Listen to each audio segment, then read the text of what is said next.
Part 12, Guha the Hunter and Crossing the Ganga. The sun rose gently over the distant forests as Rama, Sita, and Lakshman journeyed farther from their beloved Ayodhya. The trees whispered their secrets, the rivers flowed in silent sorrow, and the wind carried only the sound of their quiet footsteps.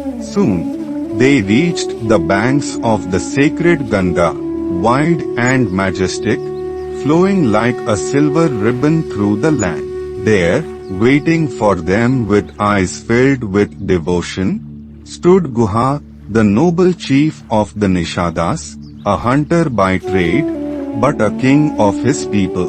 Guha bowed low before Rama, his voice trembling with love. O Rama, Lord of my heart, the forests and the rivers are yours. Stay here, let me serve you. My kingdom, my life, my soul, all are yours. Rama smiled gently, his eyes filled with kindness. O Guha, your love humbles me, but my path is set. I must cross the river and walk into the forest. My exile is my duty, and I must live like a hermit, with no comforts, no luxuries. Guha's heart ached, but he understood the nobility of Rama's vow. With great care, he brought a simple boat, its planks worn by time but strong enough to carry gods themselves. Before stepping onto the boat, Guha offered Rama fruits,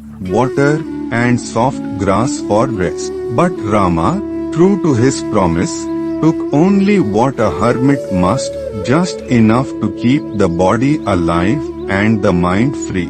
Sumantra, the charioteer, stood silent by the river, tears streaming down his face. My prince, let me come with you.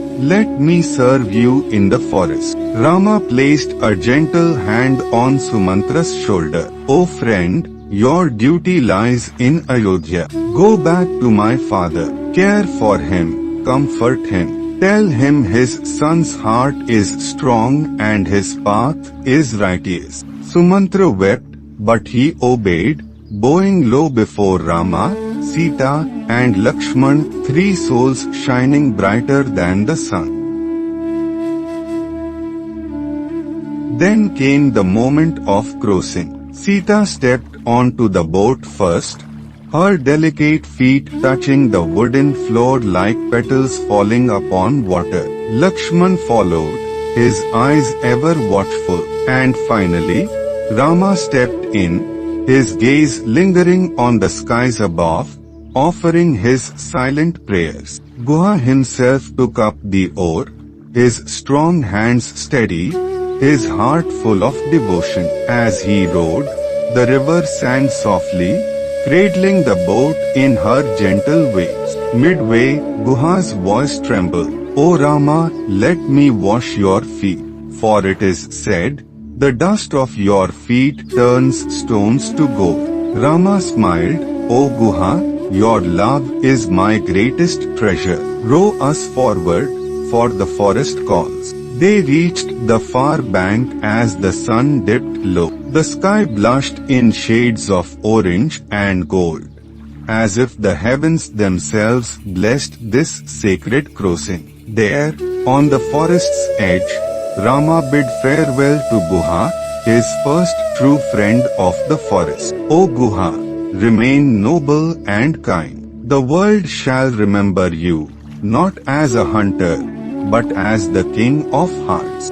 Guha bowed, tears glistening in his eyes, as he watched the three figures, Rama, Sita, and Lakshman, walk into the dense woods, their path lit by the last light of the setting sun. The Ganga flowed on, carrying their story upon her waves, whispering it to the trees, the winds, and the very earth, the tale of the noble prince who chose exile over a crown.